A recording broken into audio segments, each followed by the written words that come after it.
Hello, नमस्ते. पुन्हा एकदा रुचकर आहार आणि ब्लॉगमध्ये तुमचं खूप खूप स्वागत आहे. दिवाळीचा सण. दिवाळी म्हटलं ना तिखट गोड सगळंच लागतो. म्हणजे चकली, चिवडा, लाडू सगळंच आलं, हो की नाही?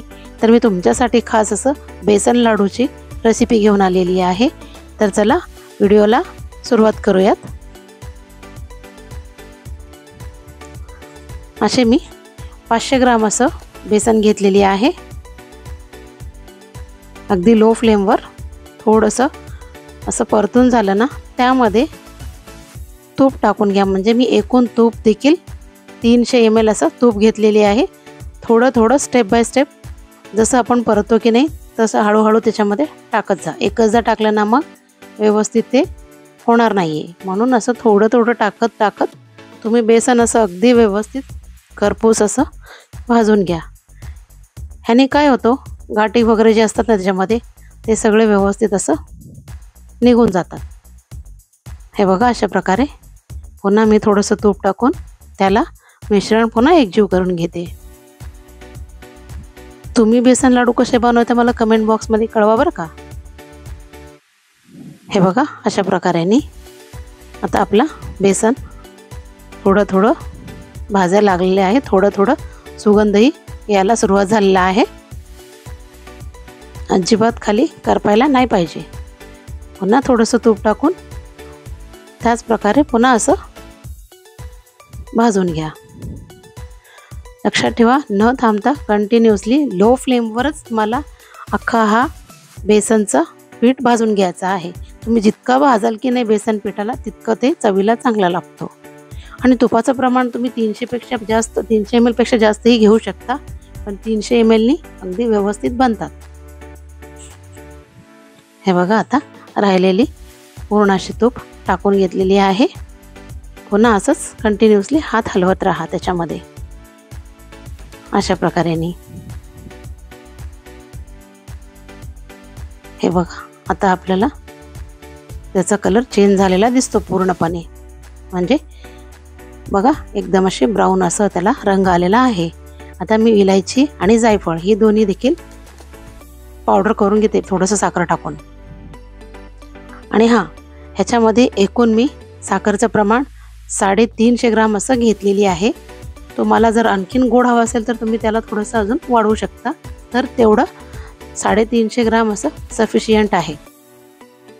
आता ड्रायफ्रूट्सही जास्त कुठलेच टाकू नका. फक्त आणि फक्त बदाम ते थोडंसं तूप टाकून त्यालाही व्यवस्थित असं थोडंसं भाजून घ्या. हे ऑप्शनल आहे. तुम्हाला जर वर लावण्यासाठी पाहिजे असेल तर तुम्ही टाकू शकता किंवा बारीक अशी तुकडे करूनही त्यामध्ये टाकू शकता. शक्यतो बेसन लाडू असेच चांगले लागतात. बघा, असं आपला पूर्ण असं बेसन भाजून झालेलं आहे. बघा, कलर किती सुंदर आलेला आहे. काही जण 500 ग्रामला 500 ग्राम असं तूपही टाकतात. ते जास्तच असं तूप होतं, मग खाऊ वाटत नाही. म्हणून मी असं 500 ग्राम पिठाला 300 ml तूप टाकलेली आहे. आणि थोडंसं मीठ चवीसाठी मीठ टाकून घेतलेली आहे त्याच्यामध्ये. हे बघा, मी इलायची आणि जायफळीचं बारीक करून घेतलं होतं मिक्सरमध्ये साखर टाकून, तेही त्यामध्ये मिक्स करून घेते. आणि लाडू मात्र पूर्ण थंड झाल्यावर बांधता येत नाही आहे, म्हणून आपल्याला गरम मिश्रणमध्ये त्याला व्यवस्थित असं मिक्स करून हाताने बांधून घ्यायचं आहे. हे बघा, अशा प्रकारे. आता राहिलेली बाकीचं देखील साखर याच्यामध्ये टाकून देते मी. म्हणजे एकूण 350 ग्राम असं त्याच्यामध्ये साखर पडलेला आहे. काही जण साखर 400 घालतात, पण जास्त गोड होतात, तोंड धरतात, म्हणून मी 350 ही बरोबर आहे. मी जे सांगितले त्या मेजरमेंटने तुम्ही एकदा नक्की ट्राय करा. तुमचे लाडू अगदी सुंदर होतील. हे बघा, असे मिश्रण मिक्स करून घ्या. आता दोन्ही हाताने व्यवस्थित असं त्याला असं चोळून घ्या. हे बघा, अशा प्रकारे चोळून आपल्या आता पूर्णपणे असं लाडू बनवण्यासाठी तयार झालेलं आहे मिश्रण.